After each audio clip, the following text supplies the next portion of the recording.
আমি একটু ধারাবাহিকভাবেই শুনতে চাই, মানে একেবারে ছোটবেলা থেকে যেখান থেকে বলার ইচ্ছে আছে। জন্ম জেলা কোথায়? আমার জন্মস্থান চিটাগং। হুম। আমি ওখানে জন্মগ্রহণ করি। আর আমার দেশের বাড়ি হচ্ছে ময়মনসিংহ। জি। আমার বাবা মা ময়মনসিংহে থাকেন। তো ওরা বিয়ের পর ওখানে সেট হয়ে যায়। হুম। বিয়ের পর পর ওখানে ময়মনসিংহ থেকে ওরা চিটাগং সেট হয়ে যায়। আচ্ছা। ওখানে আমার বাপ মা ওখানে থাকে। আমরা আমরা হচ্ছে আপনার 5 বোন 4 ভাই। 5 আমার বোন 4 ভাই। আপনার পজিশন? আমি হচ্ছে বোনদের মধ্যে 4 নাম্বার। আমার ছোট একজন আছে, আমার বড় 3 জন। জি। 9 ভাই বোনের মধ্যে আপনি হচ্ছেন 4 নাম্বার। জি জি। হুম। তো ওখানে আমি যখন আমার 7-8 বছর বয়স, 8 বছর না, ধরেন 6 থেকে 7 বছর বয়স, তখন আমরা ওই দেশ থেকে চলে আসি। জি। আমাদের ওখানে জমি জমা সব বিক্রি করে আমরা ময়মনসিংহে চলে আসি। আসার পর ময়মনসিংহে চলে আসি, আসার পর এখানে আমরা ঘর দর তোলা হয় বাড়ি করে। করার পরে আমি স্কুলে ভর্তি হই। ঠিক আছে, এর মধ্যে বলে রাখি আমার আব্বু, যেহেতু আমার কোনো বড় ভাই নেই, আমার আব্বু পুরা সংসারের দায়িত্ব তার আচ্ছা, উপর। কি করতেন উনি? পেশায় কি ছিলেন? উনি আপনি রাঙামাটি এখনো করে, হ্যাঁ। সেই কাজটা সে এখনো করে। রাঙামাটি হচ্ছে আপনি পাহাড় থেকে পাহাড়িরা বাঁশ কেটে দিবে, ওই বাঁশটা নিচে নামায় ট্রাকে ভরে এটা মানে অনেক বিভিন্ন জায়গায় পাঠানো হয়। আচ্ছা, এই কাজটাই মূলত করেন হ্যাঁ, আপনি? আমার বাবা এটাই করে। আর এতে তার রোজ ইনকাম হচ্ছে আপনার 1000, 1200, 1500 টাকা রোজ ইনকাম হয়। আচ্ছা। ঠিক মতো করতে পারলে, আর যদি না করতে পারে তাহলে খুব কম হয়। আচ্ছা। তো এই দিয়ে আমার ফ্যামিলি সংসার চলে আর কি। তো আমার বাবাও তো এত বড় সংসার, আমরা 9 ভাই বোন, ধরতে ধরতে 11 জন টোটালি হুম। ফ্যামিলিতে। হুম। তো যাই হোক, টোটালি ফ্যামিলিতে 11 জন। তো আমার যিনি বড় বোন, ঠিক আছে, জি। সে আব্বুর উপর পুরা চাপটা পড়ার কারণে দেখা যাচ্ছে হয় না, হ্যাঁ। খুব কষ্ট করে সংসার চলে। আমাকে খুব প্রবলেমের মধ্যে যেতে হয়। ঠিক মতো খাওয়া দাওয়া খেতে পারে না বা ওষুধপত্র খেতে পারে না আম্মু। তো আমার বোন বলে যে বাসা বাড়ি চাকরি করবে, কাজ করবে সে। হুম। হুম। তো আমার বোন অনেক ছোট থাকতে বাসা বাড়ি কাজ করে। যখন মাসে 100 টাকা ছিল, হুম। তখন থেকে আমার বড় বোন বাসা বাড়ি কাজ করে। জি। আর আমার বড় বোনের পরে উনি যিনি ছোট ছিলেন তিনিও চলে যায়। আচ্ছা, তারপরেও আমার বড় যিনি তিনিও চলে যায়। এতে আমার আব্বু মানে সবাই কি কাজের বাড়িতে বাড়িতে গিয়ে যে হ্যাঁ না মানে একটা বাসায় থাকে। আচ্ছা, একটা বাসায় থেকে কাজ করতো? হ্যাঁ, কাজ করতো। আর খাওয়া দাওয়া সব ওদের উপর ছিল। ওকে। মাস শেষে যে স্যালারিটা দিত এটা বাড়িতে পাঠিয়ে দিত। হুম। তো এমনি করে আমাদের সংসার চলে। তখন তো আমি অনেক ছোট, আমি পড়াশোনা করছি স্কুলে। তো যখন আমি স্কুলে যেতাম, পড়াশোনার সাথে সাথে আমার ফ্যামিলি অনেক দায়িত্ব ছিল, যেহেতু আমি বোনদের মধ্যে বড় ছিলাম। হুম। আমার 3 বোন তো ঢাকায় শহরে থাকতেন, জি। চিটাগাং থাকতেন তারা। জি। আমাদের অনেক ঋণ ছিল, মানে ধার করে অনেকজন থেকে টাকা নেওয়া হতো। হুম। হুম। কারণ দেখা যাচ্ছে আমার আম্মু অনেক অসুস্থ ছিল। তো অসুস্থ হওয়ার পর আমার আম্মুকে হসপিটালে ভর্তি করানো হয়। হুম। তো তখন অনেক টাকা লেগে যায়, লেগে জি। যাওয়ার পর ওগুলো ধার করে নেওয়া হয় লাভের উপরে। হুম। যে 5,000 আনলে 6 মাস পরে 5,000 টাকার মধ্যে 2,500 টাকা লাভ দিতে হবে, আচ্ছা। এরকম ভাবে আনা হয়। তো অনেক টাকা এই মানুষ থেকে আনা হয়েছে। তো ওগুলো ভাঙার জন্য আমার বোনরা ডিসাইড করে যে ওরা বাসা বাড়ি কাজ করবে। তো স্কুলে যেতাম, তখন স্কুলে বসে বসে দেখতাম মাদ্রাসার মানুষ যেত, হুম। মানে হুম। মেয়েরা যেত বোরকা পরে, হাতে টিফিন কানি বাটি নিয়ে। তো আমার খুব ইচ্ছে হতো, ইস আমিও যদি যেতাম এভাবে হুম। তো কত ভালো হতো। আমার স্বপ্ন ছিল, আমার ছোট থেকে একটা স্বপ্ন যে আমি পড়াশোনা করবো, কিছু একটা হব, নিজের পায়ে দাঁড়াবো। আমি সব পড়ার দিকে সব মানে পড়ার দিকে আরবি বলেন বাংলা বলেন দুই দিক থেকে ভালো ছিল। এগুলো খেয়াল রাখবেন প্রিয় শ্রোতা, একটা শিশু কোমলমতি মন নিয়ে পৃথিবীতে আসে এবং সব ভালো ইন্টেন্স গুলো নিয়ে দুনিয়াতে আসে। আমাদের সমাজ, আমাদের সিস্টেম, আমাদের পারিপার্শ্বিক অবস্থা কখনো কখনো এই চমৎকার মন নিয়ে আসা শিশুদের উপরে এমন বাস্তবতাকে চাপিয়ে দেয় যে তাদের জীবনটা দুর্বিষহ হয়ে যায়। বুঝতেই পারছেন আজকে যেহেতু সিক্রেটসে আছে, তার মানে নিজের ভুলগুলো নিয়ে এখানে এসছে। সো ধৈর্য ধরে এই বিষয়গুলো খেয়াল রাখবেন, যাতে করে ওর যখন মন্দ দিকগুলো এখানে রিভিল হবে, তাতে করে আপনাদের এই ভালো দিকগুলোর কথা মনে করে নিজের রিয়েলাইজেশনটা হয়। আমরা সবসময় যে কথাটা বলি যে একজন মানুষ যিনি এখানে কনফেস করছেন তার দিকে আঙ্গুল তোলা আমাদের উদ্দেশ্য নয়, তাকে শুনে তার জীবনের পরিণতি জেনে নিজে সচেতন হওয়াটাই মূলত আমাদের অনুষ্ঠানের উদ্দেশ্য। তো আমার খুব ইচ্ছে ছিল আমি যদি মাদ্রাসা যেতাম এভাবে, তাহলে তো আমিও টিফিন কানি করে ভাত নিয়ে যেতাম। আর আমার খুব শখ এগুলো, আমার ছোট থেকে যেমন কিছু কিছু শখ আমার খুব গেছিল। আমি জালে দিয়ে মাছ মারতে খুব পছন্দ করতাম আচ্ছা, বিলে যেয়ে। বুঝতে পারছেন যে একেবারে গ্রাম অঞ্চলে বড় হওয়া। জি জি। হ্যাঁ। তো আরো কিছু শখ আছে, যেমন শাড়ি পরা। হুম। মেয়েদের মেয়েদের খুব কমন শখ। হ্যাঁ। হ্যাঁ, যাই হোক এরকম কিছু শখ। আর ছোট থেকে আমি ছেলেদের সাথে চলাফেরা করতে বেশি পছন্দ করতাম। আচ্ছা। মেয়েদের সাথে আমার খুব কমই চলাফেরা হতো, ঝগড়া হতো বেশি। আচ্ছা। ছেলেদের সাথে আমি বেশি ফ্রি থাকতাম। হুম। ছোট থেকে আমার এরকম শখ, ঠিক আছে। তো আমি স্কুলে পড়ি, স্কুলে পড়ার পর এক পর্যায়ে আমি আমার আম্মুকে বলি যে আম্মু আমি স্কুলে পড়বো না, আমি মাদ্রাসায় পড়বো। হুম। তো আমার আম্মু এটা শুনে অনেক খুশি হয় যে মাদ্রাসায় পড়বে, এটা তো খুব ভালো কথা। হুম। আমার মারও খুব ইচ্ছে যে আমার মেয়ে বা ছেলে মাদ্রাসায় পড়বে, একটা ভালো কিছু হবে। হুম। এটা আমার মার খুব শখ, জি। যার জন্য আমার 2 ভাইকে এখন মাদ্রাসায় ভর্তি করানো হয়েছে। আচ্ছা। তো আস্তে আস্তে আমি মাদ্রাসায় যাই ভাবে, যেরকম আগে স্কুলে যখন যেতাম তখন সকালবেলা আরবি পড়তাম, আরবি পড়ে নাস্তা করে আবার সকালে স্কুলে চলে যেতাম। স্কুল থেকে এসে গোসল টোসল করতাম, মাছ টাছ মেরে গোসল করতাম, গোসল করে খাওয়া দাওয়া করে বাজারে যেতাম। জি। বাজার টাজার করে আনতাম, যেহেতু আমার আব্বু দেশে থাকতো না। আমার আব্বু মাসে 2-3 মাসে একবার আসতেন, হুম হুম হুম। এরকম ভাবে, আর টাকা পাঠায় দিত। আচ্ছা। আমার বোনরাও টাকা পাঠাতে দিত, আর ফোনে কথা হতো। হুম হুম হুম। তো এমনি করে সব দায়িত্ব আমার দেখতে হতো, যেমন সবকিছু মাছ মারা থেকে শুরু করে লাকড়ি আনা, তারপর বাজার টাজার সম্পূর্ণ সবকিছু আমি করতাম। হুম। বিলে যাওয়া, মরিচ তোলা, যেটা মানে গ্রামে যারা মানুষ যেমন করে আর কি, ঠিক জি আছে। জি। তো একটা পর্যায়ে আমার আব্বু অসুস্থ হয়ে পড়ে, আমার 2 বড় বোনের বিয়ে হয়ে যায়। আচ্ছা। 2 বড় বোনের বিয়ে হয়ে যাওয়ার পরে আমার বড়জন একজন থাকে, হুম হুম হুম। ঠিক আছে, একজন বাসায়। তা তখন তো খুব আপনি অল্প টাকা হতো, এখন যেরকম একটা বাসা বাড়ি কাজ করলো 7,000-8,000 টাকা বেতন দেয়, আচ্ছা। কিন্তু তখন তো আর এটা ছিল না। রাইট। 2-3 হাজার টাকা পেতো, এতে তো আমার বোনেরও খরচা ছিল, হুম। এই কামাই দিতে হতো না। কারণ দিনে দিনে আব্বুরও বয়স হতেছে, আব্বু তো আগের মতো সেই রোজ কামাই করতে পারেনি। জি। তো যাই হোক, একটা পর্যায়ে দেখলাম আব্বু অসুস্থ হয়ে পড়ে। আমার ফ্যামিলিতে খুবই একটা খারাপ সময়, ঠিক আছে। আমার বোনের টাকা দিয়ে আমাদের ফ্যামিলি চলে না, সংসার চলে না। হুম হুম। আমার আম্মু তো হাই প্রেশারের রোগী, তো একটু টেনশন করলেই দেখা যাচ্ছে উনি অসুস্থ হয়ে পড়ে, আচ্ছা অনেক জরুরত হয়, উনি শরীরটা খারাপ হয়ে যায়। আচ্ছা। তো এরকম আর কি, বেশি টেনশন করতে পারে না কিছু নিয়ে, আর খুবই কষ্ট করে আমার মা। দেখি যে ঠিক মতো ওষুধ না খাওয়ার ফলে আমার মা খুবই অসুস্থ হয়ে পড়ে। ওকে। তো এগুলো দেখতে আমার ভালো লাগতো না, যেহেতু ছোট থেকে আমি খুব মানে আমার মানুষের প্রতি মায়াটা অনেক বেশি। ওকে। তো আমি পড়াশোনা করতাম আর এগুলো দেখতাম, ঠিক মতো মাদ্রাসায় খাবার নিতে পারতাম না, খাবার কষ্ট করতাম, তো আমার ভালো লাগতো না। ঈদ আসতো, একটা ভালো জামা পড়তে পারতাম না, হুম হুম হুম। কারণ দিতে পারতো না, ক্ষমতা ছিল না, টাকা পয়সা নাই, কেমনে দিতে। হুম হুম। যাই হোক, পরে এরকম একটা পর্যায়ে অনেক সমস্যা হয় ফ্যামিলিতে। তো আমি বলি কি আমি পড়াশোনা করবো না, আমি মাদ্রাসা পড়বো না, আম্মু, আমি ঢাকায় চলে যাবো, হুম। আমি বাসায় বাসায় কাজ করবো, এতে তো একটু হলেও সমস্যা কমবে। তো জি। আমার আম্মু বলছে না, দরকার নেই, দরকার বলে সারাদিনে একবার খাবি, তবু মাদ্রাসায় পড়, আচ্ছা। পড়লে তোরে ভালো। মেয়ে যদি মাদ্রাসা পড়ে বা একটা ছেলে যদি মাদ্রাসা পড়ে আলিম হতে পারে, আর যদি মরে যায় তো আল্লাহর কাছে অন্তত জবাব দিতে, অনেক কিছু বলে আমাকে। বলার পর আমি বলছি না, আমি পড়বো না। ছোট থেকে খুব শখ যে মানে 3 তলা 4 তলা বিল্ডিং দেখবো, হুম হুম। দেখি নাই কোনোদিন, ঠিক আছে। আমার খুব শখ ছিল, এই ঢাকায় আসা আমার খুব ইচ্ছে ছিল ছোট থেকে। ওকে। এক পর্যায়ে আপনি রাজি করান। হ্যাঁ, এক পর্যায়ে আমি রাজি করি আম্মুকে। হুম। তো আমাদের গ্রামে একটা আন্টি ছিলেন, সে আবার বাসা বাড়িতে মেয়ে দিত নিয়ে, আচ্ছা। মানে কাজের মেয়ে দিত। হ্যাঁ, কাজের মেয়ে দিত। হ্যাঁ। তো আমার আম্মু এক পর্যায়ে ওই আন্টির সাথে কথা বলে, হুম বলার পর আন্টি এরকম এরকম তারিখ বলে যে এরকম এই তারিখে নিয়ে যাব হুম সকালে। হুম। আমি তো খুশি, আমি ঢাকা যাব, আমার এতদিনের স্বপ্ন পূর্ণ হবে। যাই হোক, ঢাকায় আসলাম, হুম। বাসা বাড়িতে গেলাম। ফার্স্টে ফার্স্টে মন বসতো না, কান্না করতাম, তখন আমি ছোট ছিলাম। হুম। তখন আমার বয়স ছিল 10 বা 11-র মধ্যে, এরকম কিছু একটা বয়স, হুম হুম। ঠিক আছে। কাজ করতে করতে কান্না করতাম, বা কাজ সেরে কান্না করতাম, রাত্রে ঘুমাইতাম না, কান্নাকাটি করতাম। তো এমনি আস্তে আস্তে কান্নাকাটি করতে করতে একসময় আমার মন বসে যায়, আচ্ছা ভাল লাগতে থাকে। আচ্ছা। একটা বাসার মধ্যে প্রায় 8-9 মাস ছিলাম। তো 8-9 মাস বেশ ভালোই ছিল, হুম ঠিক আছে। হুম। একটা পর্যায়ে দেখি যে বাসায় থাকি, ওই বাসার আন্টি খুব চিল্লাপাল্লা করে, বা সাধারণ কিছু নিয়ে বকাঝকা করে, হুম। সন্দেহ করে।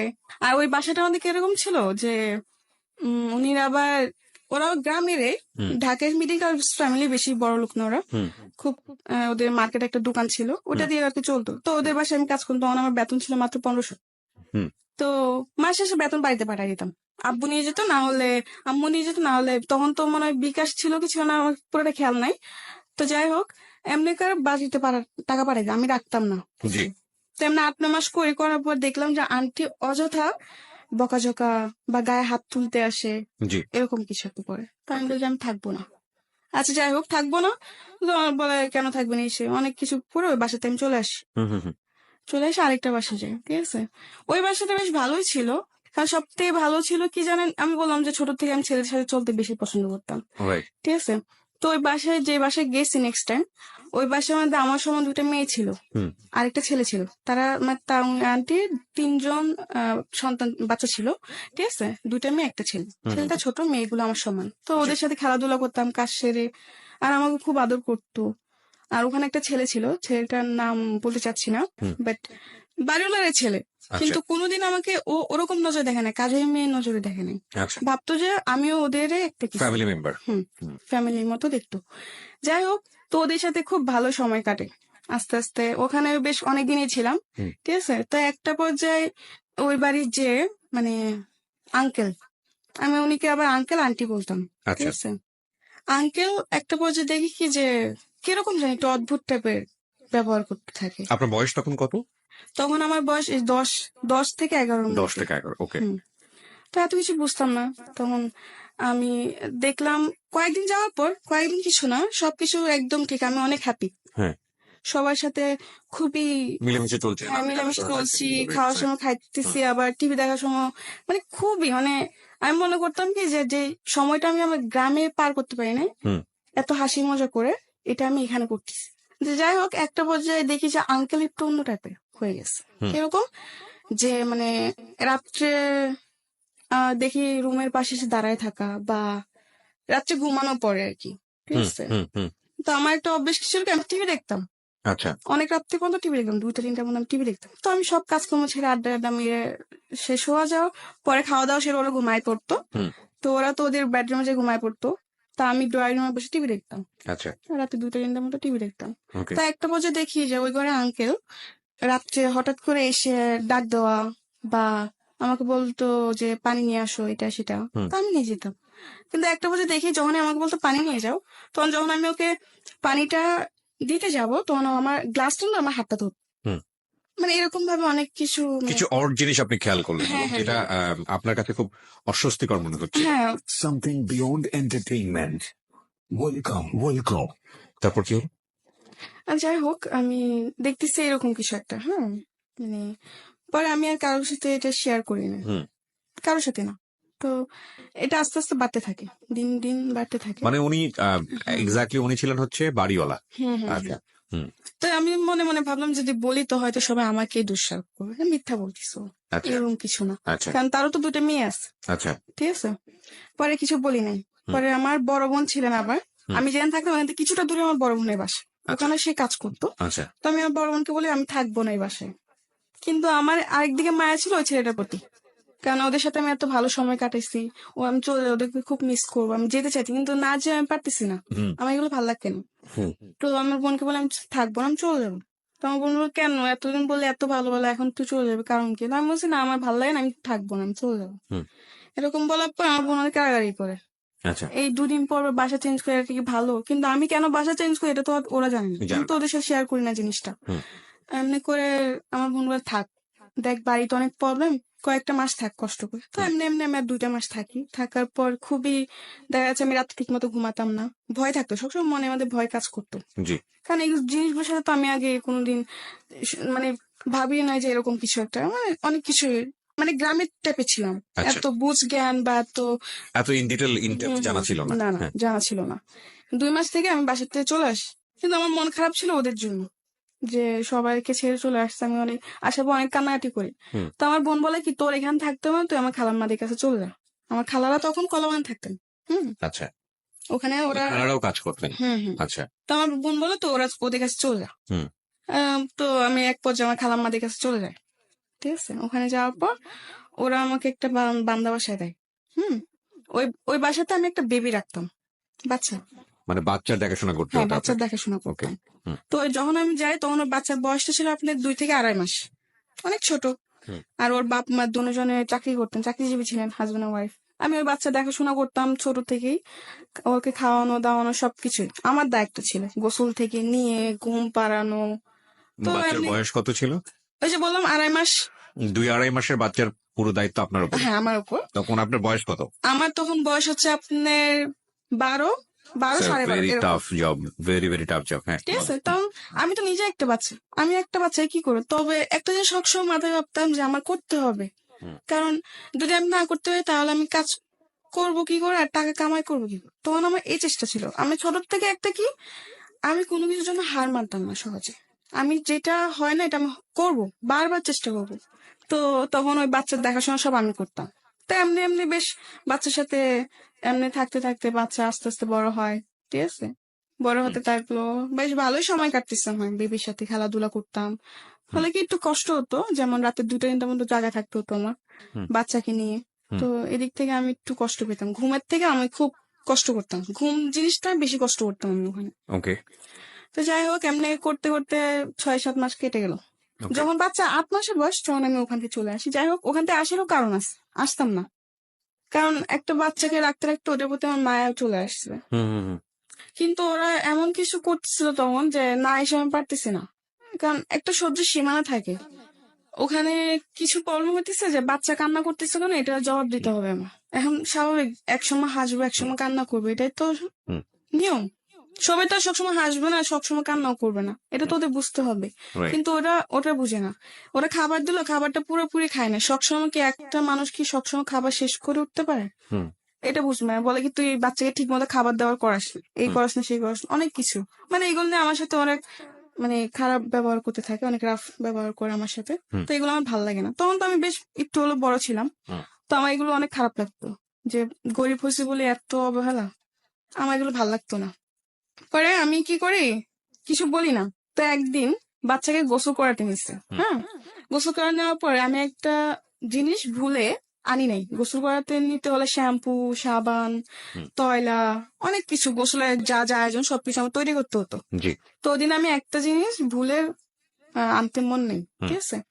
ওইটার জন্য ওই আপু আমার গায়ে হাত তুলতে আসে, আমাকে মারতে আসে। আচ্ছা। মারে নাই, ওর মা ধরে ফেলে, কিন্তু ওদিন আমার গায়ে এমন ভাবে আমার নখ দিয়ে ধরে যে আমার পুরো নখের খামচি লেগে রক্ত বের হচ্ছে আমার হাতের থেকে। হুম। আচ্ছা যাই হোক, পরে আমার কান্নাকাটি করি, তখন আমার খালাম্মাকে ফোন দিই, আমি থাকবো না। কেন থাকবি না? যে আমাকে মারতে আসছে, কেন মারতে আসছে, এই কারণ। তখন বলছে হয় এরকম মাঝে মধ্যে, থাক, এগুলো হয়। আমি বলছি না আমি থাকবো না, এগুলো হয় মানে আমি এতদিন ধরে থাকি, এখন একটা ভুল হচ্ছে দেখে ও আমাকে মারতে আসবে, এটা কোনো কথা? হুম। আমি রেগে যাই। তখন খালা বলছে আচ্ছা ঠিক আছে যা, থাকবি না তো থাকার দরকার নেই। এখানে একটা বিষয় একটু ইন্টারাপ্ট না করলেই নয়, হয়তো অনেকে মন খারাপ করবেন আমার ইন্টারাপশন দেখে, কারণ গল্পের কন্টিনিউটি নষ্ট হয়। তারপর বিনীতভাবে বলছি, because this is very important. ছোট বাচ্চা যেসব কাজের লোক যারা টেক কেয়ার করে, তাদের কিন্তু শুধু ছোট বাচ্চার হ্যাসেলটা নিতে হয় না, আরেকটা ভয়াবহ রকমের হ্যাসেল আছে, সেটা হচ্ছে এই মায়ের হ্যাসেল। এই কারণে বলছি যে মা যদি প্রথম সন্তান হয়ে থাকে, খুব কনসার্ন থাকে তার উপর, বাচ্চাটার উপরে, এক। আর 2 নম্বর হচ্ছে, মেডিকেলি আপনারা যদি যোগাযোগ করেন তাহলে দেখবেন ওই সময় শরীরে একটা হরমোন থাকে মায়েদের শরীরে, যেটা তাদের অনেক বেশি অ্যাংরি রাখে, অনেক বেশি রাগান্বিত রাখে। সো পান থেকে চুন খসলেই দেখবেন যে অনেক বেশি মেজাজ করছে। তো ওই হ্যাসলটাও কিন্তু ওই কাজের লোকের উপরে গিয়েই পড়ে। সুতরাং বুঝতেই পারছেন ইটস এ ডিফিকাল্ট জব। আমরা মাদেরকে নিয়ে কথা বলি, কিন্তু যখন এটা ডাইভার্ট হয়ে কাজের মানুষের উপর চলে যায়, তখন কিন্তু সেটা আরো ভয়ানক আকার ধারণ করে। এবং 12-13 বছরের ছোট্ট একটা কাজের মেয়ে, তার কিন্তু এই জিনিসটা বোঝার বিষয় না। সো খুব স্বাভাবিকভাবেই তার উপরে হ্যাসলটা অনেক বেশি হয়, যেটা ওর জায়গা থেকে কিছুটা হলেও আমার কাছে মনে হচ্ছে যে এরকম হলেও হতে পারে। হ্যাঁ, বলেন তারপর। পরে আমার খালাম্মাকে আনার পর আমার খালাম্মা বলে থাক, তা আমি বলছি না, আমি থাকবো না, হুম। আমার এগুলো ভালো লাগে না, আমার বাচ্চা রাখতে খুব কষ্ট হয়, আমার ঘুমে খুব কষ্ট হয়। আমি দেখা যাচ্ছে বাচ্চা রাখতে রাখতে বিকাল 4টা-5টা হয়ে যায়, আমি দুপুরে খাবার খেতে পারি না। বাচ্চা ঘুমালে তবে আমার খেতে হবে, হুম। ঠিক আছে। এখন বাচ্চা না ঘুমালে এমনও দিন যায় 4টা-5টা বাজে আমি দুপুরে খাবার খেতে পারি না। হুম। আবার বোর সকালবেলা উঠতে হয়, রাত 2টা-3টা বাজে শুয়ে আবার বোর 6টা-7টার সময় উঠা অফিসে যাবে, তো সবকিছু তৈরি করতে এমনি আমার খুবই কষ্ট হয়ে যায়, আমি অসুস্থ হয়ে পড়তেছিলাম। হুম। তো এমনি বললো আচ্ছা ঠিক আছে, আর একটা মাস থাকতো, আরেকটা বাসা দেখে তখন নিয়ে যাবো তোকে। তো আমি বলছি আচ্ছা ঠিক আছে। তো এমনি বলে আপুদের সাথে কথা বলে আমার খালাম্মা যে ঠিক আছে তোমরা একটা নতুন মানুষ দেখে নাও, আমার বোনজি থাকবে না, তো ওকে আমরা 1 মাস পর নিয়ে যাবো, তোমরা ওকে। 1 মাসের মধ্যে আরেকটা মানুষ নিয়ে নাও। হুম। তো বলে, আচ্ছা ঠিক আছে। তো ওখান থেকে আমি চলে আসি। হুম। চলে আসার পর আমি আরেকটা বাসে যাই, ঠিক আছে। ওখানে যাওয়ার পরে ওখানে আপনি ছিল হচ্ছে আঙ্কেল আন্টি 2জন জব করতো, উনি 2 মেয়ে ছিল। হুম। 2 মেয়ে থেকে 1 মেয়ে বিয়ে হয়ে পড়ে শ্বশুর বাড়িতে, আরেক মেয়ে ভার্সিটিতে পড়ে, আচ্ছা। কলেজে পড়ে। তো আচ্ছা ওখানে বেশ ভালোই কাটতেছে হুম। সময়, কিন্তু একটা পর্যায়ে আবার সে একই প্রবলেম লক্ষ্য করলাম যে আঙ্কেল একটু তার নজর একটু অন্যরকম হয়ে গেছে। হুম। হুম। তখন আপনি মোটামুটি বোঝেন যাদের হ্যাঁ ব্যাড হ্যাঁ ইন্টেনশন আছে, হ্যাঁ আপনি এটা তখন হ্যাঁ মোটামুটি বুঝি, বোঝেন। আচ্ছা। হালকা হলে বুঝি। আচ্ছা। তো যাই হোক, পরে ভাল লাগে না এই, তখন মনে মনে বলি যে আমি যেখানে যে আমার কপালে কি এগুলোই মিটে, এগুলোই জুটে, হুম। আমার কি একটা ভালো বাসা হবে, জুটবে না কপালে, এগুলো বলে কান্নাকাটি করতাম আর কি। হুম। তো আবার বলে আমি থাকবো না, ঠিক আছে। তো এক পর্যায়ে আমার খালাম্মার রাগারাগি হবে, থাকবে না মানে এই রোজ রোজ বাসা পাল্টানো, কয়েকদিন পর পর বাসা পাল্টানো, এগুলো কি মানুষ ভালো বলে? হুম। এই সে অনেক কিছু বললো। তো আমি বলছি না আমি থাকবো না, যে আমি আর বান্দা বাসা চাকরি করবো না, এক আচ্ছা। পর্যায়ে বলে আমি বাংলাদেশে চাকরি করুম না। আচ্ছা। তো বলে তো করবি না তো কি করবি? তো আমি বলছিলাম চাকরি করুম। তুই তোকে এখন কে চাকরি দিব? আমি বলছি কে চাকরি দিব মানে? মানুষকে চাকরি করে না, আমিও চাকরি করুম। হুম। আর না হলে আমি রাত্রে কোনো বাসায় থাকুম না, আমি সারাদিন কাজ করো, রাত্রে হলে চলে আসবো। এরকম ভাবে অনেকজন এখনো করে। তো ওরকম ভাবে আমি বললাম যে করবো। তো আমার খালামা ফার্স্ট রাজি হয় যে না ও। তো আমার খালামা বলে কি ও আহ, সারাদিন কাজ করে ঘুরবি ফিরবি বাইরে বাইরে ঘুরবি এগুলো করতে চাস তোরা, হুম। এসে অনেক কিছু বাজে বাজে কথা বলে। হুম। তো আমি বলছি যে না, আমি কাজ করব, এতে আমি কোনো শয়তানি করবো না, তোমাদের কথা মতো আমি চলবো।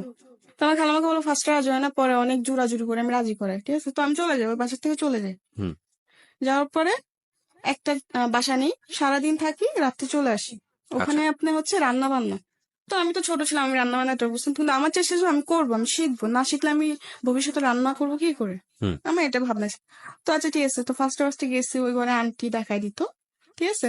ওই ঘরে আন্টি আমার নিয়মটা হচ্ছে কি, উনিও জব করতো, বাট উনি হাজবেন্ডের সাথে উনি ডিভোর্স হয়ে যায়, আচ্ছা। ঠিক আছে। ডিভোর্স হয়েছে, উনি 2টা মেয়ে থাকে, ভালোই, 2টা মেয়ে খুব ভালো হুম। এবং অনেক ভালো ছিল। তো ওখানে আমি রান্না বান্না করি। তা একটা পর্যায়ে দেখতেছি রান্না বান্নার, হ্যাঁ ওখানে আমি একটা জিনিস লক্ষ্য করে ওখান থেকে চলে আসা একটাই কারণ, ঠিক আছে। আমি যেটা সত্য কথা, আমি যে আন্টি বাসায় থাকতাম সে আন্টি একটু ব্যবহারটা অন্যরকম ছিল, আচ্ছা। ঠিক আছে। যেহেতু উনি হাজবেন্ড থাকতেন না, উনি যে ডিভোর্স হয়ে যায়, কিন্তু আন্টির সাথে উনি হাজবেন্ড উনি সম্পর্ক ছিল না, হুম। কিন্তু মেয়েদের সাথে ওর বাবা তো কথা বলবে।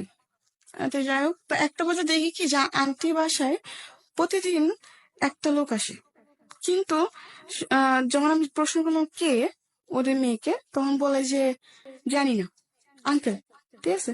কিন্তু আচ্ছা যখন ওর মেয়েরা বাসায় থাকতো না, তখন ওই আঙ্কেল রাত্রে আসে, সারা রাত থেকে সকালে যেত। তো এগুলো আমার বাবাতে লাগলো কি ব্যাপার, উনি আসে কিছু না, আবার আন্টির রুমে থাকে। যাই হোক, এরকম ভাবে ওরা আঙ্কেলটা আসে, ঠিক আছে। আঙ্কেলটা আসলে আস্তে আস্তে অনেক কিছু জিনিস দেখে আমার মনে সন্দেহ হতে লাগলো, হুম। তখন তো আমি একটু হলেও বুঝতাম। হুম। তো একদিন আমি আন্টি আন্টি ওই আঙ্কেলটা কে? বলে কি ওটা তোর আঙ্কেল। আমি বলছি আঙ্কেল মানে? ও বলে কি বিয়ে করছে। কিন্তু ওই আঙ্কেলের শুনলাম যে আবার তার আরেকটা সংসারও আছে। আচ্ছা। আমি কিছুটা হলে বুঝতে পারছি যে যেগুলো হচ্ছে সেগুলো ঠিক না, কারণ আঙ্কেল একটা সংসার আছে, আঙ্কেল হয়তো আরেকটা বিয়ে করছে বা মানে সম্ভব হ্যাঁ হ্যাঁ, আপনার কাছে ভালো লাগছিল না বিষয়টা। ভালো লাগতেছিল না। হ্যাঁ। তো আমি বলি কি আমি এখানে থাকবো না, কারণ আপনার ওইখানেও সমস্যা হয়। হ্যাঁ ওখানে সমস্যা বলতে কি ওই আঙ্কেল ছাড়া আরো অনেকজনে আসে। আচ্ছা। তো আপনার কাছে পরিবেশটা ভালো লাগেনি, তো আপনি হ্যাঁ বলেন ওখান থাকবো থেকে না। চলে গেছি। ওকে। যাই হোক, যাওয়ার পর আমি বলি কি যে আমি আর বাসায় কাজই করবো, হুম। আমি চাকরি করবো, হুম। আমি গার্মেন্টস করবো, হুম। আর না যে কোনো একটা চাকরি করবো। বলে কি এত ছোট মেয়েকে গার্মেন্টস চাকরি দিবে না, এটা সেটা হয়তো তুই পারবি না। হুম। তা আমার খালাম্মার সাথে একটা মেয়ে থাকতো, সে আবার গার্মেন্টসে চাকরি করতো। তো আমি বললাম কি আপু, তুমি না আমার জন্য একটা গার্মেন্টস চাকরি দেখো, আমি না তোমার সাথে চাকরি করবো। তো আচ্ছা। ও বলে কি আচ্ছা ঠিক আছে দেখবো না, এমনি করে বলে কি আচ্ছা ঠিক আছে দেখবো না, এমনি 1 মাস কেটে যায়। মানে সিরিয়াসলি নেয় না আর কি। না সিরিয়াসলি হুম। না জিনিসটা। হুম। তো কেটে যায়, কেটে যাওয়ার পরে আমি কোনো চাকরি টাকরি করি না, এমনি এমনি 1 মাস কাটলো, 2 মাস কাটলো, 2 মাসে আমার খালাম্মা আমার কাছে 5,000 টাকা ধার পেয়ে যাবে। হুম। কারণ তার কারণে করেছে খাওয়ার বিল দিতে হতো, খাওয়া থাকা 2,500 মাসে দিতে হতো। হুম। তো এমনি 2 মাস আমি পুরো বসা, আমার বাড়িতে টাকা পাঠাতে পারতেছি না, ঠিক আছে। হুম। আর দ্বিতীয়ত হচ্ছে আব্বু ঠিক মতো কাজ করছে না, হুম। কাজ বন্ধ, অনেক সময় দেখা যাচ্ছে কাজ বন্ধ থাকে, গাড়িগুলো অফ থাকে। 2 মাস পরে কোনো চাকরি হয় নাই, আমি খুব চিন্তায় পড়ে গেছি। এত টাকা বাড়িতেও প্রবলেম হচ্ছে, সাইডে খালাম্মা এত টাকা পাবে কোথা থেকে, কি দিব না দিব, মাথা পুরা নষ্ট না। হুম। তো একটা পর্যায়ে একটা হসপিটালে চাকরি আসে, মানে হসপিটালে দেখাশোনা করার জন্য এরকম একটা চাকরি আসে। তো আচ্ছা আমি কাগজপত্র জমা দিই, আমার জমা নিয়ন্ত্রণ কার্ড ওখানে জমা দিই। হুম। আমি তো খুশি, যাই হোক একটা তো কাজ পাইছি। তখন ওখানে স্যালারি ধরছে আপনি 10,000, আমি তো আরো খুশি। আর যাই হোক 10,000 টাকা স্যালারি পাবো, মাসে 5,000 টাকা বাড়িতে পাঠিয়ে দিব, আর 5,000 টাকা আমার নিজের জন্য রাখবো, আমি বেশ ভালোই। তো ঠিক আছে, ওখানে জবটা নিচ্ছে হচ্ছে 8 ঘন্টা করে ডিউটি। আচ্ছা। তো আমি যেখানে থাকতাম ওখানে 3-4 জন নিচ্ছে এই একই কাজ, তো আমরা একই সাথে যেতাম, একই সাথে এমনি এমনি 1 মাস করে ওই জবটা, হুম। ঠিক আছে। হুম। করার পরে বাড়িতে বেশি প্রবলেম ছিল, তো 1 মাসে যা কামাই করছি ওই টাকাতে বেশিরভাগ আমি বাড়িতে পাঠিয়ে দিছি। পরে আমার কাছে ফোন ছিল না, তো একটা ফোন কিনলাম। তো এতে তো আমার খালাম্মার টাকা দেওয়া পড়েনি। হুম। তো এই 3 মাসের মধ্যে কত টাকা জমে গেছে। এরপরে একটা প্রবলেম কেন, ওই চাকরিটা চলে যায়, আমি ছাড়ি না চাকরিটা। মানে যারা, এটা কিন্তু একটা আপনার একজনের ডিলের মাধ্যমে এটা আনা হয়, আচ্ছা ঠিক আছে, বিভিন্ন জায়গায় দেয় আর কি লোক। আচ্ছা, তো ওদের মধ্যে একটা কি জানি প্রবলেম হওয়ার কারণে আপনার চাকরি চলে যায়। হ্যাঁ আমরা সবার চাকরি চলে যায়, ওকে, মানে যাদেরকে যারা চাকরি দিয়েছিল তাদের সবার চাকরি হ্যাঁ চলে যায়। চলে যায়। হুম। তো এখন আমি আবার বসা, ঠিক আছে।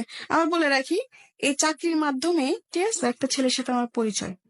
ওই যে বললাম ফোন কিনছি, হুম ঠিক আছে। হুম ফোন কেনার পর টাচ ফোনে কিনছি কম দামি আর কি।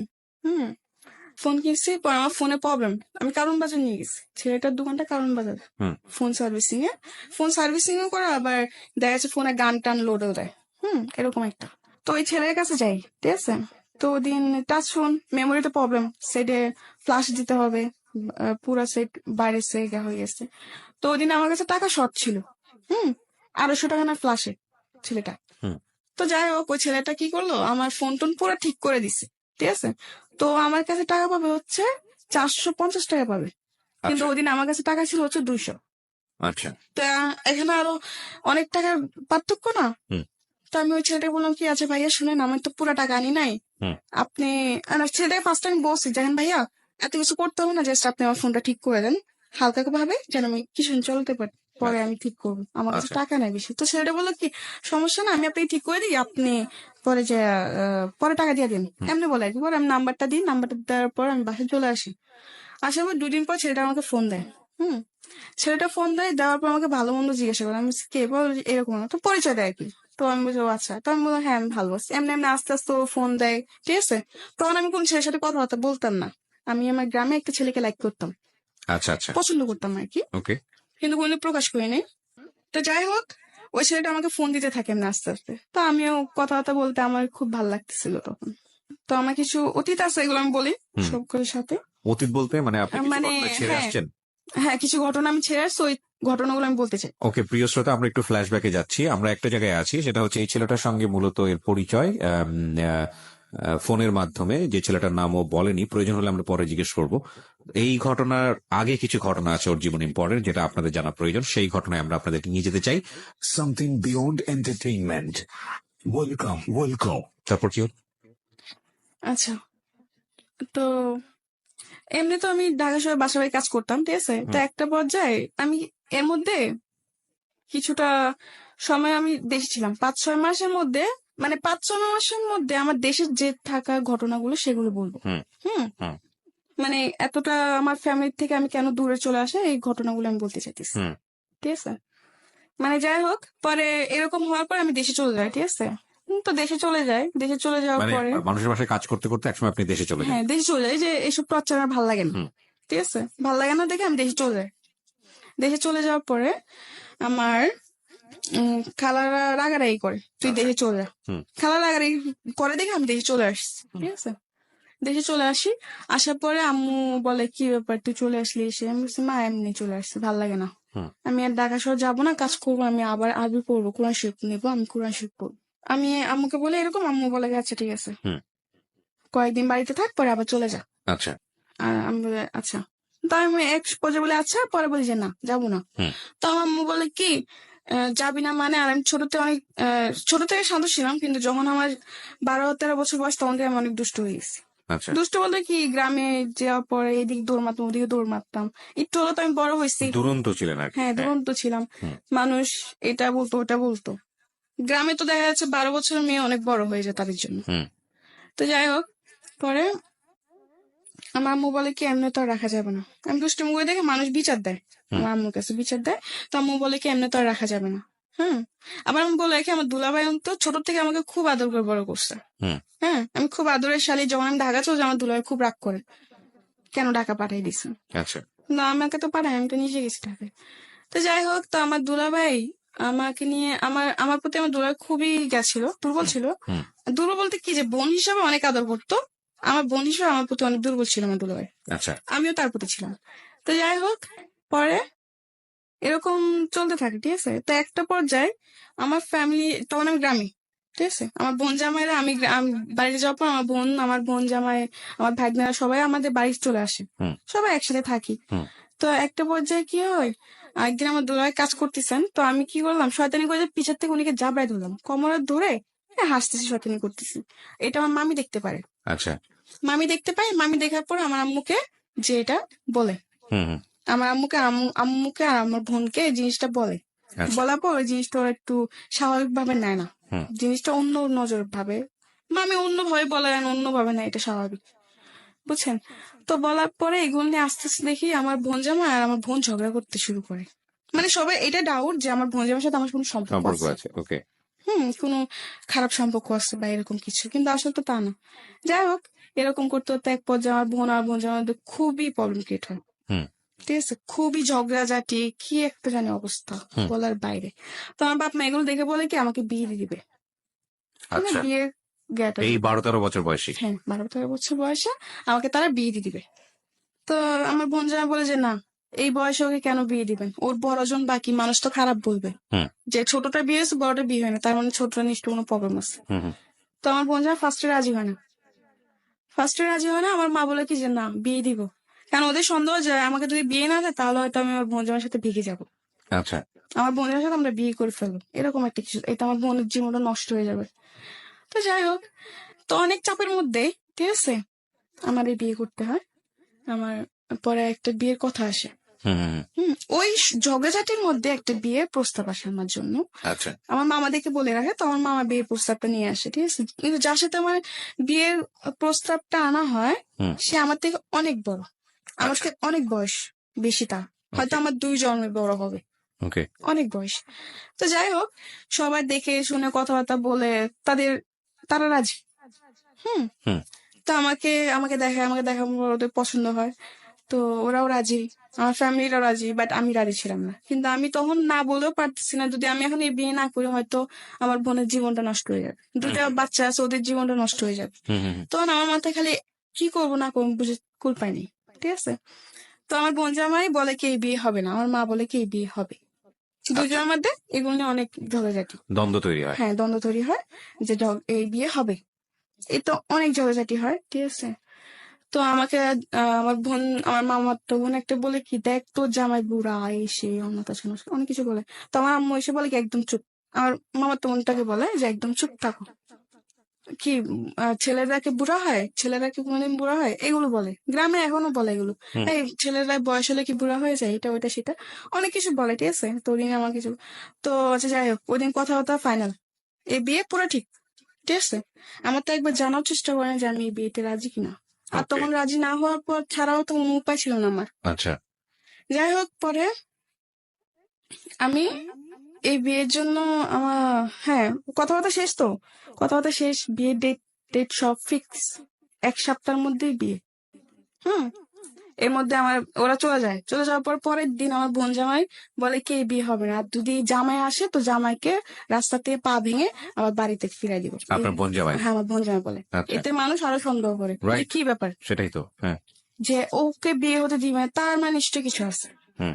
তো আমি আমার বোন জামাকে বলি থাক দুলা ভাই, আপনি কিছু করতে হবে না, আমি এই বিয়েতে খুশি। আমার বোন জামাকে ডেকে নিয়ে বলে, হুম। মট্টট খেয়ে এসে ডেকে নিয়ে আমাকে বলে কি তুই কি এই বিয়েতে রাজি, তুই এই বিয়েতে খুশি? আমি বলছি হ্যাঁ আমি অনেক খুশি, আপনি এসব নিয়ে আর গ্যাঞ্জাম করেন না, থাক, হুম হুম আমি চাই না কোনো গ্যাঞ্জাম হোক। হুম। তো এগুলো বলার পর অনেক কিছু বলে, আমার বাপ মা বলে তুই ভাইবা চিন্তা বল, তুই তো খুশি? আমি বলছি হ্যাঁ আমি খুশি, কারণ তখন এছাড়া আমার উপায় ছিল না, ঠিক আছে, হুম। এছাড়া আমার কোনো উপায় ছিল না। ওকে। আমার বোনের সংসার বাঁচানোর জন্য এখন যদি আমার এমন 10টা বিয়ে করতে আমার তখন করতে হবে, কিছু উপায় ছিল না, কারণ আমি তখন ছোট থেকে বললাম যে আমার নিজের বোনের সংসার ভেঙে যাচ্ছে। হ্যাঁ ওকে। এই বিয়ে না করলে আমার বোনের সংসার ভেঙে যাবে, আবার এটা করলেও ভেঙে যাবে, কিন্তু আমার বাবা মা এক কথা এই বিয়ে হবে, আর আমার বোন জামাই এক কথা হবে না, মানে দুজনের মধ্যে এগুলো নিয়ে অনেক ঠিক আছে, ঝগড়া। তারপর কি হলো? যাই হোক, পরে এই বিয়ে হয়, ঠিক আছে, কিন্তু আমার বিয়েতে কাবিন না হওয়ার কারণ হচ্ছে যে আমার বয়স হয়নি, হুম। কাবিন হওয়ার দেওয়ার মতো বয়স হয়নি, 18 বছর না হলে কাবিন হবে না। হুম। হুম তো এমনি 2 দিন থাকে, 2 দিন থাকার পরে এখন মানুষ বলে কি যে আমার বাপ মা বলতেছে যদি এখন জামাই ফিরাই দেওয়া হয় তো মানুষ তো খারাপ বলবে, জিনিসটা মানুষ তো খারাপ বলবে যে বিয়ে ভেঙে যে তোমার মেয়ে একটা বদনাম, ওই ওদিক থেকেও বদনাম হয়ে যাবে। তো যাই হোক, কাবিন ছাড়া এই বিয়ে হয়। তো ওরা বলে কি যে ঠিক আছে, যত মধ্যে মেয়ে 18 বছর পূর্ণ না হবে তো তুমি বন্ধ কাবিন হবে না, আর 18 বছর পূর্ণ আমরা কাবিন দিব। তো এমনি করে সবার কথার উপর বিয়েটা হয়। কত বছর বয়সে বিয়ে হলো? এটা আপনি তখন আমি 13তে পড়তেছেন এই অবস্থায়? হুম হুম। মানে 13 শেষের দিকে, মানে 14 এরকম কিছু একটা। ওকে। হ্যাঁ। বুঝতে পারছেন ওর বয়স 17 পার হয়েছে, 18 পড়েনি এখন পর্যন্ত। ওর জীবনের অনেক ঘটনা এখনো বাকি আমরা শুনবো, এবং এই বয়সে ওর বিয়ে হয়েছে। হুম। তো আমার বিয়ে হয়ে যায়। বিয়ে হয়ে যাওয়ার পর আমি শ্বশুর বাড়িতে যাই, ঠিক আছে। আবার বলে রাখি, আমার আমার হাজবেন্ডের অন্তত 6 ভাই 1 বোন। বোন মারা যায়, ওরা 6 ভাইয়ে থাকে, ঠিক আছে। তো 6 ভাইয়ের মধ্যে ও 2 নাম্বার ছিল, সবার বড় আমি ছিলাম। হ্যাঁ, বয়স হয়তো ছোট হতে পারি, ক্ষমতা তো সবার বড় ছিলাম। হুম। সবাই ভাবি ভাবি বলতো আমাকে, কিন্তু তখন তো আমি কিছুই বুঝতাম না, গ্রামে কোনো কাজ কমে পারতাম না। আচ্ছা। রান্না বান্না কিছু, রান্না তো আমি পারতাম, কিন্তু অত লাকড়ি চুলা তো রান্না করা অনেক সহজ না, কঠিন। হুম। আগুন লেগে যাওয়ার ভয়। যাই হোক, বিয়ে করার পরে দেখলাম, হ্যাঁ এটা ঠিক যে আমি হয়তো মন থেকে মানতে পারিনি, কারণ আমাদের সব প্রতিটা মেয়ের স্বপ্ন থাকে। হুম। তো আমার কিছু স্বপ্ন ছিল। পরে বিয়ে হয়ে যায়, বিয়ে হয়ে যাওয়ার পর শ্বশুর বাড়িতে যাই, ঠিক আছে। তো এমনি এমনি 1টা মাস বেশ ভালোই কাটে। হুম।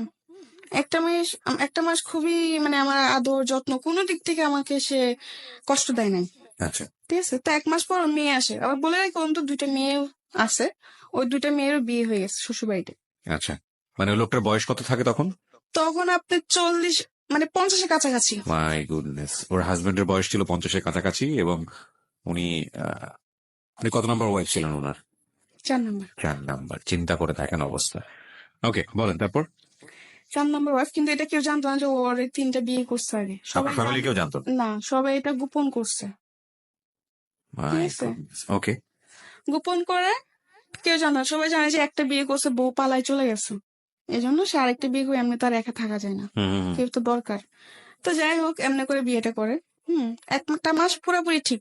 1 মাস পর ওর মেয়ে আসে। তো মেয়ে আসে, আমি রান্না বান্না করি যেটুকু পারি, আমার ক্ষমতা যেটুকু কুলায় হুম। আমি রান্না বান্না করি। আর আমার হাজবেন্ড একটা অভ্যেস কি ছিল, ওর মেয়ে আছে কিন্তু কোন ছেলে সন্তান নাই। হুম। আচ্ছা। ও সবসময় খালি বলতো যে আমার ছেলে লাগবে, আমার ছেলে লাগবে, খালি ছেলে ছেলে বল।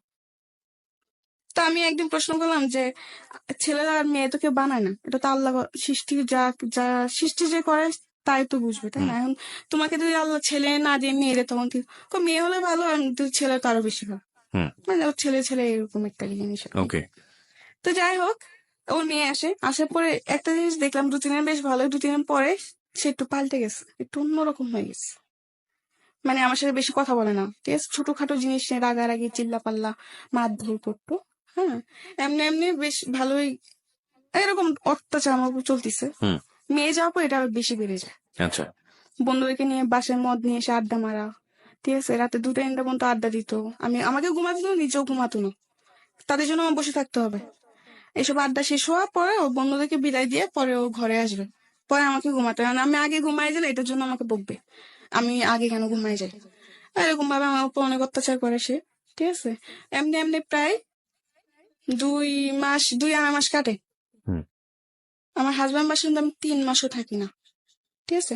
তো 2.5 মাস পর আমি জানতে পারলাম যে আমি মা হব। হুম। My goodness. আমি প্রেগনেন্ট, আমি মা হব। 2.5 মাস তখন। আমি আমি বুঝতে পারতাম না তখন।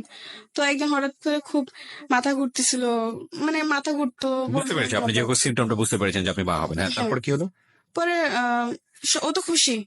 হুম। হুম। এটা সবাই জানতো না, খুব কমই জানতো। হ্যাঁ। সবাইকে তো ওটা জানানো হয় নাই। ও খালি বলতো ছেলে ছেলে। হুম। হ্যাঁ, আমি বলি যেটা আল্লাহ যাবে তা, হুম। এটা তুমি আর আমি সৃষ্টি করবো না, যে এটা। আর তো আমি মেনে নিছিলাম, ঠিক আছে। হুম। যাই হোক, 2.5 মাসে প্রেগনেন্ট। তো একদিন ও বাজারে যায়, ঠিক আছে।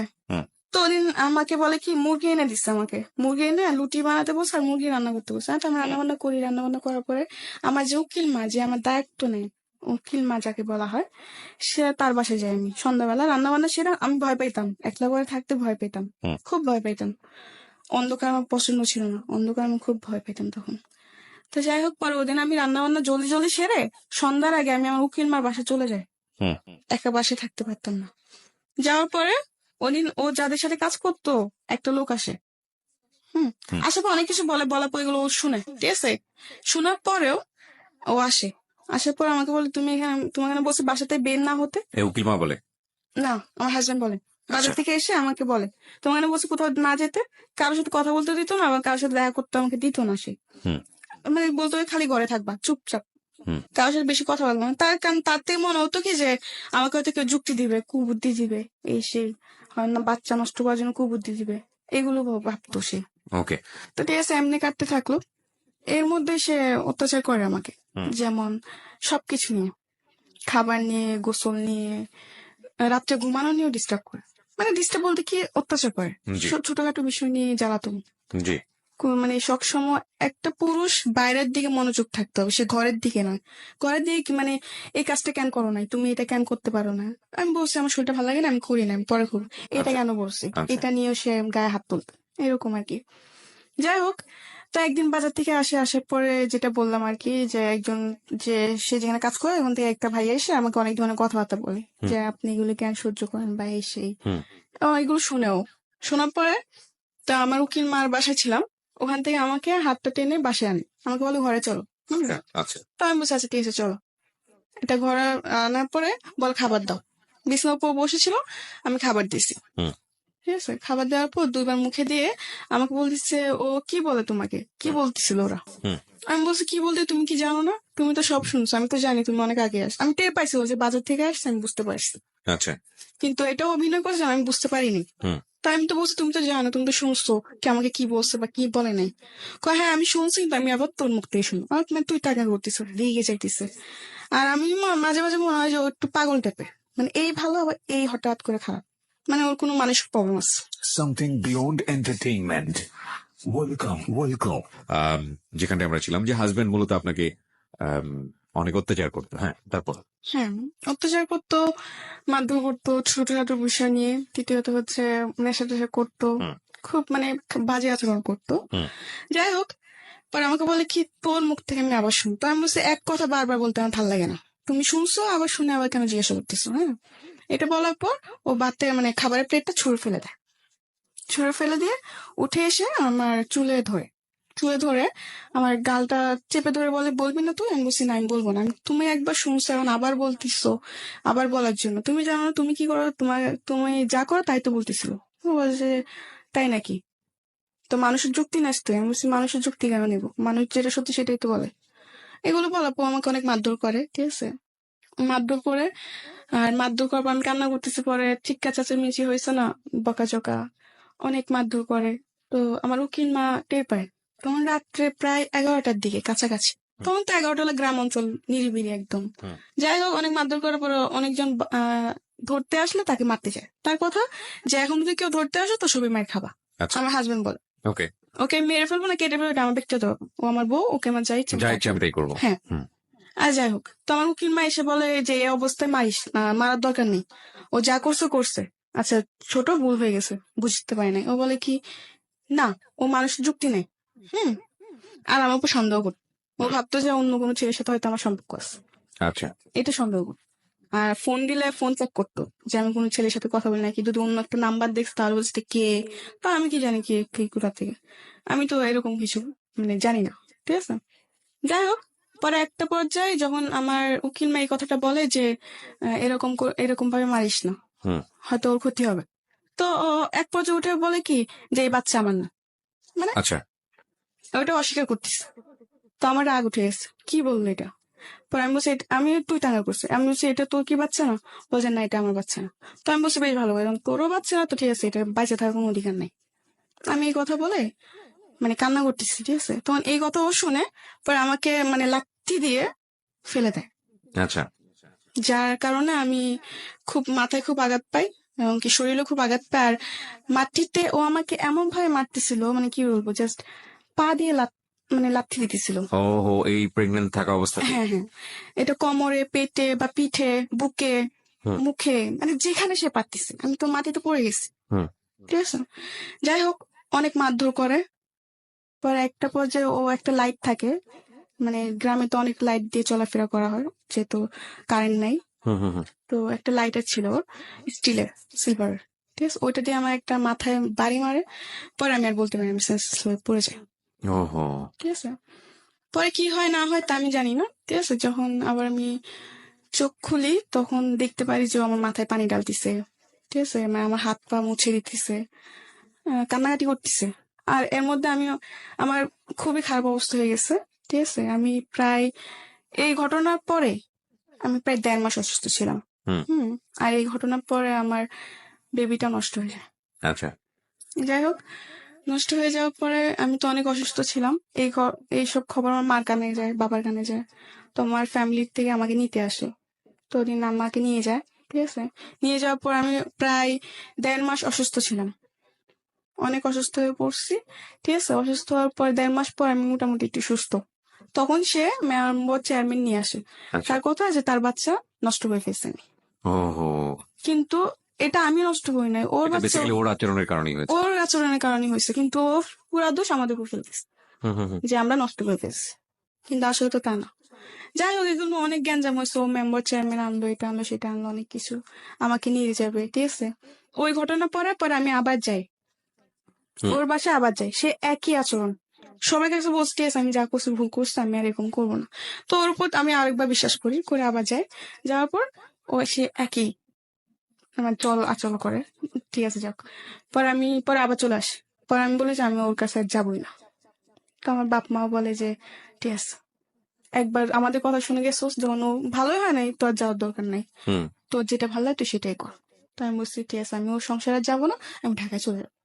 আচ্ছা। মানে ওই ঘটনার পর আমি আমার হাজবেন্ডের বাসায় যাইনি, আমি ঢাকায় চলে আসি। এরপরে ওর কি হয়েছে না হয়েছে, ও এখনো বেঁচে আছে কিনা তা আমি জানি না। ঢাকায় চলে আসি, ঢাকা চলে আসার পরে একটা বাসায় কাজ নিই আবার। হুম হুম।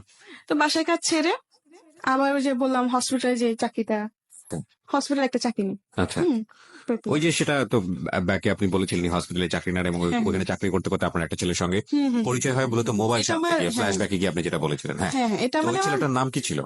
ছেলেটার নাম রিয়াদ ছিল। আচ্ছা, রিয়াদের সঙ্গে পরিচয়। হুম। তারপর? তো ওই যে বিয়ের পরে চলে আসলাম ঢাকায়, ঢাকায় এসে চাকরি হয়ে চাকরি শেষে ফোন কিনলাম, ফোনের মাধ্যমে ওই ছেলের সাথে আমার পরিচয়। রিয়াদের সঙ্গে পরিচয়। রিয়াদের সঙ্গে আমার পরিচয়। তো যাই হোক, এমনি আস্তে আস্তে ওর সাথে কথাবার্তা বলি। হুম মানে ও আমার ওই সময়টা আমি খুব একা ছিলাম, হুম আমার মন অতটা খারাপ ছিল যে তোর মনে হতো যে কেউ দরকার যে আমাকে সামলাবে, বা কারণ যেমনই হোক আমার জীবনে অনেক কিছু ঘটে গেছে। হুম। আচ্ছা, তো দেখতেছি ওকে আমি আবার সবকিছু বলছি, আমার যে আমার বিয়ে হয়েছে বা কিছু সবকিছু বলছি। তো আমাকে ও একটা কথা বললো কি, হ্যাঁ মানুষ জীবনে হতেই পারে, এটা কোনো ব্যাপার না। ও আমাকে এই সাহসটা দিয়ে আমার মন জয় করে নিছে যে ও আমাকে এতটা সাপোর্ট দিতেছে। মানে আমি ওর উপর একটা বিশ্বাস করতে শুরু করলাম। হুম হুম হুম। যাই হোক, এমনি আস্তে আস্তে কথাবার্তা বলতে বলতে বলতে বলতে একটা পর্যায়ে ওকে ওকে অনেক ভাল লাগতে শুরু হলো আমার। ঠিক আছে, ওকে না দেখলে আমার ভাল লাগতো না, বা ওর সাথে কথা না বললে আমার ভাল লাগতো না। মানে অন্যরকম একটা অনুভূতি হয়ে গেছে ওর জন্য। জি। ঠিক আছে, তো এমনি একদিন দেখা করলাম, এরপর আর একদিন দেখা করলাম। যাক, পরিচয় হওয়ার পরে ওটাওয়ারি 2 দিন দেখা করলাম, কয়েকদিন পর পরে দেখা করছি। 2 দিন দেখা করার পরে আরেকদিন দেখা করতে গেছি। ঠিক আছে, তখন আমাকে বলে কি যে চলো আজকে তুমি আমার বাসায় চলো। আমি বলছি কেন, আমি বাসায় কেন যাব? বলে যে এমনি চলো না। আমি বলছি না, আমি যাবো না। হুম হুম হুম। হুম তা ও বলে কি আজকে যদি তুমি আমার বাসায় না, তাহলে ভাববে যে তুমি আমাকে লাভই করো না, সবকিছু টাইম পাস করতেছো। আমাকে এরকম বলতো। আমি বলছি টাইম পাস মানে আমি তোমাকে সত্যি লাভ করি। বলছে না, এটা প্রমাণ দাও। তো আমি বলছি আমি তোমার বাসায় যেতে যেটা প্রমাণ হয়ে যাবে, এটা কোন ধরনের কথা? আচ্ছা। ও বলে কি জানা, যদি তুমি আমাকে লাভ করো তাহলে চলো, আর যদি লাভ না করো তাহলে তুমি বাসায় যেতে পারো। হুম। আমাকে 2টা অপশন দিচ্ছে। আচ্ছা। তাও আমি বলছি আচ্ছা ঠিক আছে, যখন তুমি এটাই বলতেছো যে তোমার ভালোবাসার প্রমাণ দিতে তোমার সাথে তোমার বাসায় যেতেই হবে, হুম। আচ্ছা ঠিক আছে আমি তোমার বাসায় যাব। এটা বলে ও আমাকে নিয়ে বাসে উঠ। হুম তখন খালি শ্যামলী শ্যামলী নামই শুনছি, শ্যামলী কোন জায়গায় এটা আমি জানতাম না। হুম হুম হুম। তো ওদিনও আমাকে শ্যামলীতে নিয়ে যায়, বাসার নাম দিয়ে শ্যামলীতে নিয়ে যায়। আচ্ছা। শ্যামলীতে নিয়ে যাওয়ার পরে হোটেলে ঢুকবে, তখন আমি ঢুকতে চাইনি। আমি বলছি তুমি বলছো বাসা, এটা কোন জায়গায় নিয়ে আসবে? বলে এটা শ্যামলী। আমি বলছি এটা কার বাসা? এটা বাসা, এটা হোটেল। হুম তো আমি বলছি আমি এখানে যাবো না। তো যে এখন আমার বাসায় তো একটু প্রবলেম আছে, এই জন্য তোমাকে এখানে আনা। তো হুম। আমি বলছি না আমি যাবো না, আমি বাসায় চলে যাবো। ঠিক আছে, তো সে একই ভাবে আবার বলতেছে তার মানে তুমি আমাকে লাভ করো না, এগুলো বলে। হুম। তো যেহেতু আমি অপু তো অনেকটা দুর্বল ছিলাম, জি। তো আমি বলছি না আমি তোমাকে লাভ করি। তো আমি বলছি আচ্ছা ঠিক আছে আমি যেতে পারি, কিন্তু একটা শর্ত। তো আমাকে বলে কি শর্ত? হ্যাঁ আমি যাবো, কিন্তু তুমি আমাকে প্রমিস করো যে তুমি আমার গায়ে টাচ করো বা আমার কাছে আসার চেষ্টা করো। তো আমাকে বলে আচ্ছা ঠিক আছে প্রমিস করলাম, চলো। আচ্ছা বেশ ভালো কথা, ওদিন গেলাম। বাসায় অনেক মিথ্যা কথা বলছে খালাম্মাদের সাথে। হুম অনেক মিথ্যা কথা বলতে কি, আমি বলছি দেখো আমার একটা বান্ধবীর বার্থডে, তো হুম। আমি ওদের বাসায় থাকবো। তো আমার খালাম্মা বলে কিসের বান্ধবী, আজ পর্যন্ত তো কোনদিন শুনি না এই কথা, আজকে হঠাৎ? আমি বলছি সবসময় শুনতো এরকম কথা, মানে অনেক কিছু জবাব দিই।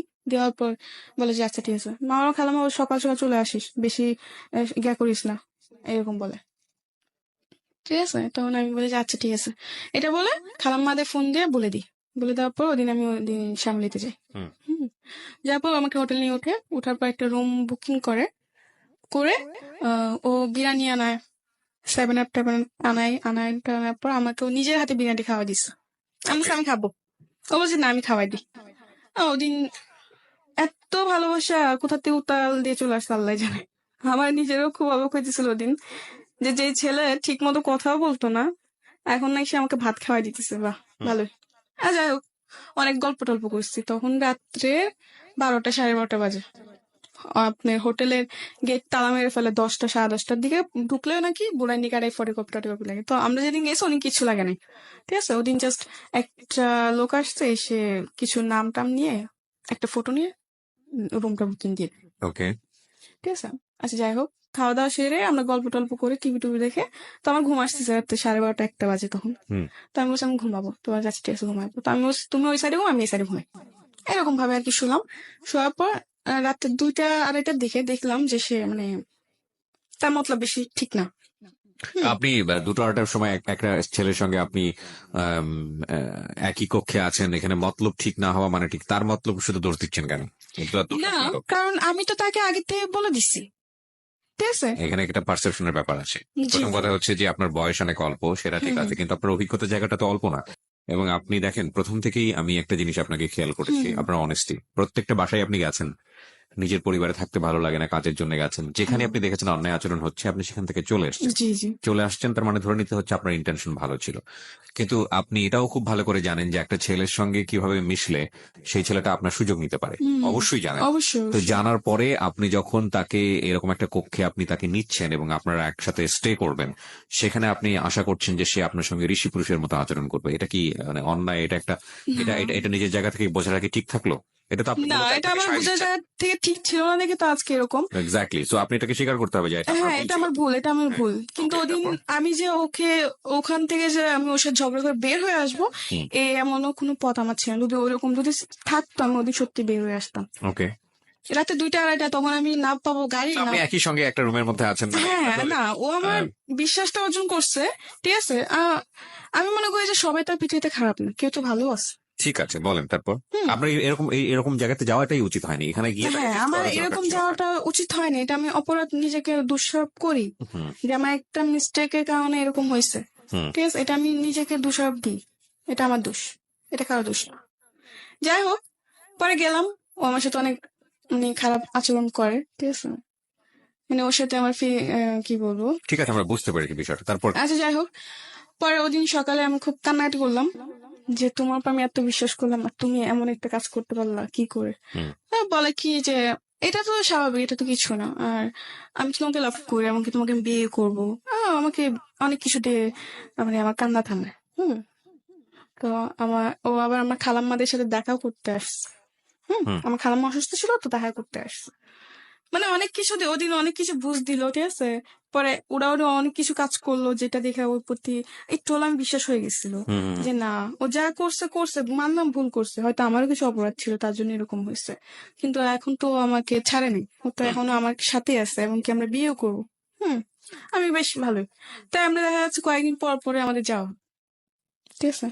ও আমাকে দুদিন আগে জানাই দিত, আমি ওরকম ভাবে বাসার থেকে তৈরি হয়ে চলে যেতাম। আচ্ছা। এরকম উড়াউড়ি অনেকদিন চলতে থাকলো, ঠিক আছে। চলার পরে একটা পর্যায়ে আমার খালাম্মারা সন্দেহ করতে শুরু করে যে আসলে তুই কোথায় যাস, কার সাথে যাস। না, এরপর আপনার রেগুলার এটা মেনটেন করতে। হ্যাঁ, রেগুলার বলতে ধর মাসে 2-3 বার এটা হতোই। যাই হোক, পরে আমার খালাম্মারা বকাঝকা করে যে তুই তো আগে এরকম কোনোদিন এরকম করিস না, তাহলে এখন কেন করতেছিস। তো আমি বললাম যে এমনি অনেক কিছু বলে। পরে আমার খালাম্মা আমার সাথে অনেক ঝগড়া করে, আমাকে এমনকি মারতেও আসে। যখন ওই ছেলের ব্যাপারে জানতে পারলো, কিন্তু এইসব সম্পর্কের ব্যাপারে ছেলের সাথে এটা জানতো না, কিন্তু এটা জানতো যে ওই ছেলের সাথে আমি কথা বলি। তো একটা পর্যায়ে আমার ফ্যামিলি যখন জানতে পারে, মানে আমার খালাম্মারা, যেমন আমার মামাতো ভাই, চাচা চাচা চাচা নাই, আমার জ্যাঠা আছে, যাই হোক, আমার খালাতো ভাই, ওরা যখন জানতে পারে, তখন আমাকে একটা কথা বলছে যে ওই ছেলে ভালো না, তো ওই ছেলের সাথে কথা বলিস না, জীবনে তো অনেক কিছুই করছোস, অনেক কষ্ট তো দেখছোস, এখন আর ওর সাথে মিশিস না, ওর তো জীবনে ধ্বংস করে দেবে। আমাকে এইসব কথা আমি জানা না, ও এরকম কখনোই করবে না। আমি বিশ্বাস ছিল, ঠিক আছে। হুম ও আমার খালাম্মাদের সাথে দেখা করতে আসে, তো ওদিন খালাম্মা দেখা করতে আসে ফল ফ্রুট নিয়ে দিয়ে।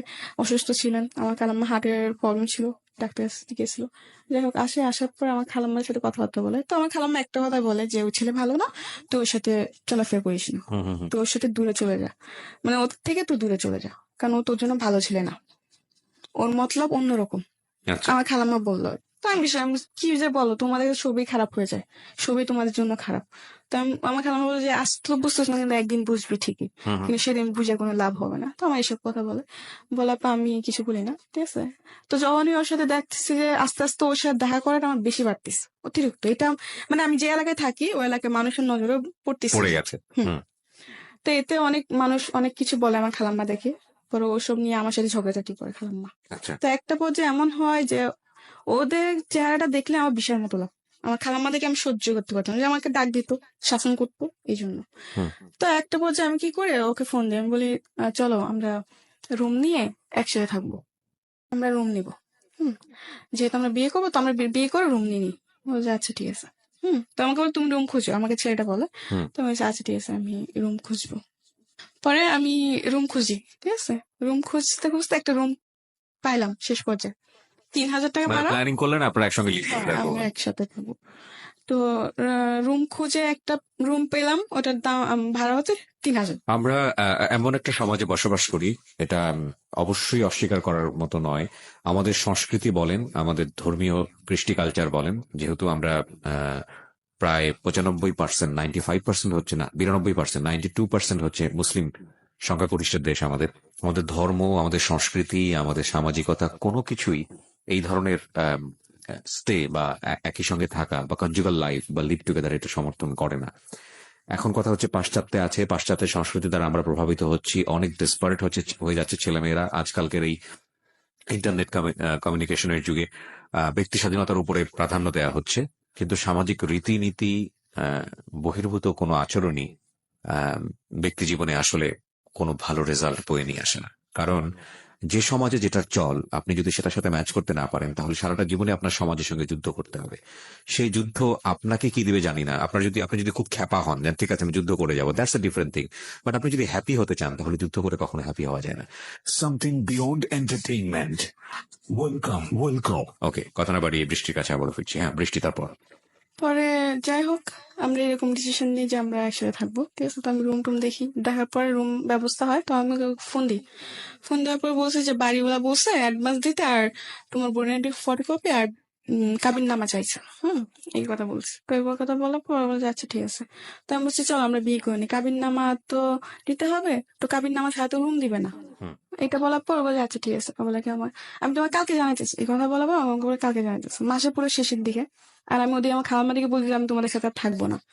এই নিয়ে অনেক কিছু বলে যে কোথায় যাবি, দেখ পৃথিবীটা যত সহজ বলো ততটা না, অনেক কঠিন এই পৃথিবী, এই সেই, কোথায় যাবে একটা মেয়ে, এই অনেক কিছু বলে। তো আমি বলছি তোমাদের এসব ভাবতে হবে না, আমার যা করে আমি তাই করুন। হুম মানে অবাধ্য ছিলাম, কথার অবাধ্য ছিলাম। যাই হোক, পরে ও একদিন পর ফোন দিল আমাকে। ফোন দিয়ে আমাকে বললো যে সরি, আমি রুম নিতে পারবো না, একটু প্রবলেম হয়ে গেছে, আমি ইমার্জেন্সি দেশে যেতে হবে। ওকে, মানে রিয়াদ আপনাকে এটা বলল? হ্যাঁ, ও আমাকে এটা বললো। তো আমি বললাম যে এটা তুমি কি বলতেছো, রুম নিতে পারবো না মানে? মাস শেষের দিকে আমি খালাম্মাদিকে বল দিছি যে আমি ওদের সাথে থাকবো না, এখন আমি কোথায় যাব? এছাড়া তো আমার কোনো জায়গা চিনা জানা নেই, হুম ঠিক আছে। তো এসব বলার পর আমার জিনিসটা অনেক খারাপ লাগলো, যার জন্য আমি এত কিছু করলাম, এত স্যাক্রিফাইস করতেছি, and সে কিনা কি বলে এরকম কিছু। অনেক রাগ উঠছে ওর উপর আমার। হুম রাগে আমি ওর ফোন নাম্বারটা ডিলিট করে দিছি। দিয়ে আমার একটা মামাতো বোন ছিল, বলে রাখি আমার মামাতো বোন ওর আব্বু আম্মু আসার আগে আমার খালাম্মার সাথে 3 মাস ছিল। তার মানে আমার সাথে খুবই একটা বোনের থেকে বেশি বান্ধবী ছিল, ঠিক আছে। আমরা যখনই যেতাম একসাথে যেতাম ঘুরতে ফিরতে। হুম আর ও আমার ব্যাপারে সব জানতো, আমার ইয়েদের সাথে যে আমার এরকম সম্পর্ক এটাও ও জানতো, ঠিক আছে। তো আমাকে অনেক সাবধান করছিল, কিন্তু আমি মানি নাই। যাই হোক, পরে একটা পর্যায়ে হুম ও না করে দেয়, ও রুম নিবে না। তখন আমার মাথায় চিন্তা ঢুকে গেছে যে ও রুম নিবে না, তাহলে আমি কি করবো, কোথায় যাব? আমি তো তেমন কিছু চিনিও না।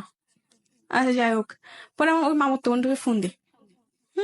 ফোন দেওয়ার পর বলি যে দেখ এরকম এরকম তুই আমার জন্য একটা চাকরির ব্যবস্থা আর থাকা খাওয়ার জায়গা ব্যবস্থা কর। তো বলছে আচ্ছা ঠিক আছে সমস্যা নেই, আমি করতেছি। ও 2-1 দিনের মধ্যে একটা ব্যবস্থা করছে একটা মেয়ের সাথে। মেয়েটার নাম হচ্ছে আপনার সুবর্ণা। হুম দেখতে অনেক সুন্দর ছিল, খাটো খুটো বেশ ভালোই ছিল। ওকে, তো ওই মেয়েটার সাথে আমার থাকা খাওয়ার ব্যবস্থা করছে আমার মামাতো বোন। করার পর আমি বলছি আচ্ছা ঠিক আছে, তো আমি যাই। আমার খালাম্মাদের কাছ থেকে বিদায় নিয়ে চলে যায়। হুম। যাওয়ার পরে ওখানে আমাকে নিয়ে যায় ওই রুমে। ঠিক আছে, তো রুমে গেলাম 1-2 দিন বেশ ভালো। পরে জানতে পারলাম যে আরেকটা কথা বলে রাখি, আমার মামাতো বোনকে দিয়ে একটা ছেলের সাথে আমার পরিচয়। পরিচয় হওয়ার পরে ওই ছেলে আর আমার মামাতো বোন আমাকে নিতে আসছে। আমি মোহাম্মদপুর লাগাত গেছি, ওখান থেকে ওরা আমাকে চরে নিয়ে যাবে, হুম। কারবাঙ্গি চরে। তো ওখান থেকে ওরা আমাকে নিয়ে যায়, চরে নিয়ে যায় ওই বান্ধবী বাসায়। আমার মামাতো বোনের বান্ধবী বলে পরিচয় দিচ্ছে। হুম। তো আমারও তো বান্ধবী হয়। আচ্ছা যাই হোক, গেলাম। যাওয়ার পর 1-2 দিন বেশ ভালোই। পরে জানতে পারলাম যে ওই ছেলেকে সুবর্ণা হাজবেন্ড বলে পরিচয় দিয়ে এই রুমটা নিছে। হুম। মানে আসলে তো ওরা হাজবেন্ড ওয়াইফ না, মিথ্যা কথা দিয়ে নিছে। জি। রুমটা মিথ্যা কথা বলে নিয়ে পরে কিন্তু হাজবেন্ড একজনকে বানাইছে, কিন্তু রাত্রে এসে থাকে আরেকজন। সুবর্ণার বয়ফ্রেন্ড থাকে। ওকে। হুম সুবর্ণার বয়ফ্রেন্ড থাকে। আহ, রা- আহ, সুবর্ণার বয়ফ্রেন্ড প্রতিদিন রাত্রে চলে আসে, 11টা-12টার দিকে চলে আসে। ওরা সারা রাত জেগে থাকে আর আপনার সারাদিন ঘুমায়। হুম সুবর্ণা আবার এসব মানে এসব কাজ করতো সে। হুম। হুম। হুম তো দেখা যাচ্ছে 1-2 দিন যাওয়ার পর দেখতে পারলাম একটা জিনিস লক্ষ্য করলাম যে ও রাতে 2টা নয় 3টা নয় বাসাতে বের হতেছে, আবার বাসায় আসতেছে। ঠিক আছে, কোনো চাকরি করে না কিন্তু অথচ ওদের কাছে টাকার কোনো অভাব নাই। ওকে, ওই এটা আপনি নোটিস করলেন নিজে হুম নিজে? হুম হুম হ্যাঁ। তো একটা পর্যায়ে আমরা দেখতে দেখতে প্রায় অনেকদিন কেটে গেল, হুম। 10 দিনের মতো এরকম কাটছে। কাটার পর আরেকটা জিনিস, সুবর্ণা এবং সুবর্ণার বয়ফ্রেন্ড তো অন্যরকম ছিল, একটু মানে কি বলবো সবকিছু ওপেনলি। কিন্তু হ্যাঁ, ও মানে সুবর্ণা এটার জন্য কোনোদিন ওকে বাধা দেয় নাই। হুম। ঠিক আছে, কারণ হাজার হোক সে আমার প্রেমিক হোক বা আমার হাজবেন্ড হোক, আমার চোখের সামনে অন্য কোনো মেয়ের ব্যাপারে কথা বলে এটা আমি সহ্য করবো? অবশ্যই না। কিন্তু সুবর্ণা এরকম ছিল না, সুবর্ণা আরো উৎসাহিত দিত ওকে যে তুমি করতে পারো, সমস্যা নেই। হুম। ওকে, এরকম করতো। ঠিক আছে, তো এরকম কাটতে থাকে, এগুলো আমার ভালো লাগতো না। যে কি এসব কি মানে কোনো কোনো কিছু মানে নিয়ম কারণ নাই, যখন ইচ্ছা এগুলো কি হচ্ছে মানে আমার ভালো লাগতো না। হ্যাঁ, হুম। তো আমি অনেক ঝগড়াঝাটি করি। ঠিক আছে, ঝগড়াঝাটি করার পর আমি প্রায় 10 দিন ভাত খাইনি রাগি হুম। না খেয়ে। ওই যে বললাম যে ওই যে ছেলেটার সাথে আমার পরিচয় হয়েছে ওদের ধারাতে, হুম। ওকে ফোন দিই, যাকে সুবর্ণা হাজবেন্ড বানাইছে। হুম। ওকে ফোন দিই, ফোন দেওয়ার পর বলি যে আমি ভাত খাইনি, আমার ক্ষুধা লাগছে, আমার জন্য খাবার নিয়ে এসো। হুম। তো আমার জন্য খাবার টাবার নিয়ে আসছে। ঠিক আছে, নিয়ে আসার পরে এমনি করে কাটতে থাকলো। কয়েকদিন কাটলো, 5-6 দিন হয়ে গেল। ঠিক আছে, তো একদিন ওরা একটা পার্টিতে যাবে। হুম তো পার্টিতে যাবে, তো আমাকে বলে তুইও চল পার্টিতে যাবো। হুম। আবার সুবর্ণা যেটা করতো ওইটার মধ্যে আমার মামাতো বোনও যুক্ত হয়ে গেছে। ফার্স্টে ফার্স্টে করে নাই, ঠিক আছে, কিন্তু পরে যে ওরা দুজন একসাথে একাত্তর হয়ে গেছে। হুম। তো ওরাও চাইছিল আমি করি, কিন্তু আমার একটা কথা ছিল যে আমি মরে যাবো কিন্তু আমি এসব কিছু করব না। হুম। তো ওরা বলে কি হ্যাঁ এখন করবি না, একদিন দেখিস ঠিকই করবি, কারণ যে ছেলের সাথে তুই পরিচয় হয়েছিস ওই ছেলে ভালো না। কারণ সুবর্ণা দায় করে ওই ছেলেকে, যায় সুবর্ণার লাইফের জন্য ওই ছেলে দায়। তো আমার কথা হলো, যখন ও এতই খারাপ ছিল তাহলে তবে আমার সাথে ওদের কেন পরিচয় করাই দিছিস? হুম। আমার কথা এটা। আমি বলছি ঠিক আছে, খারাপ না ভালো এটা আমি পরে দেখে নেব, তোদের কাছ থেকে আমার জানতে হবে না। হুম। এটা বলার পর ওরা বলে আচ্ছা ঠিক আছে একদিন বুঝবি। তো আমি বলছি আচ্ছা ঠিক আছে বুঝে নেব না, সমস্যা নেই। এইগুলো নিয়ে ঝগড়া। তারপর একদিন পার্টিতে যাবো, তো আমাকে বলে তুইও চল। আমি বলছি না আমি পার্টিতে যাবো না। ঠিক আছে, তো বলে যে না পার্টিতে ওরকম কিছু না, জাস্ট ফ্রেন্ডসটা মিলে একজন বার্থডে সেলিব্রেট করবে, না ওইটা মানে যাবো। তো আমি বলছি আচ্ছা ঠিক আছে। তো আমরা তৈরি হলাম, 3জন তৈরি হয়ে গেলাম। কিন্তু ওখানে যাওয়ার পর আহ প্রায় 10-12টা ছেলে। ঠিক আছে, 10-12 ছেলের মধ্যে আমরা 3জন মেয়ে। আমাকে বলছে যে আরো মেয়েরা আসবে, অনেক বড় করে পার্টি হবে, সে অনেক কিছু বলে। তো আমি বিশেষ করি আচ্ছা ঠিক আছে আমি যাবো। তো ওই পার্টিতে গেলাম, যে দেখি যে 10-12 জন ছেলে আর আমরা শুধুমাত্র 3টা মেয়ে। হুম। হুম হুম। তো ওই দিন যাওয়ার পর আমার ভাল লাগে না, তো আমি বলছি আমি চলে যাবো। বলে কি এত রাত্রে তো বাসায় যাওয়া যাবে না, রাত্রে বেশি 11টার দিকে রওনা দিচ্ছে, ওকে। যাইতে যাইতে অনেক সময় লেগে গেছে। হুম। পরে কিছুক্ষণ থাকার পর আমার ভালো লাগতেছে না, তো আমি বলছি আমি চলে যাবো, যে এত রাতে গেলে বাড়ির জিনিসটা খারাপ ভাববে, হুম। থাকে যা। আচ্ছা যাই হোক, তো ওদিন ওই পার্টির তো অনেক আমরা অনেক অনেক কিছু আনে, অনেক নেশা জাতীয় জিনিসপত্র আনে, ওগুলো খায় ওরা, এমনকি আমাকে জোর করে খাওয়ানো হয়। হুম। হুম। তো আমি খাই এবং ওদের থেকে বেশি আমাকে খাওয়ানো হয়। আচ্ছা, আপনাকে মানে ড্রাগ নিতে বলা হয়?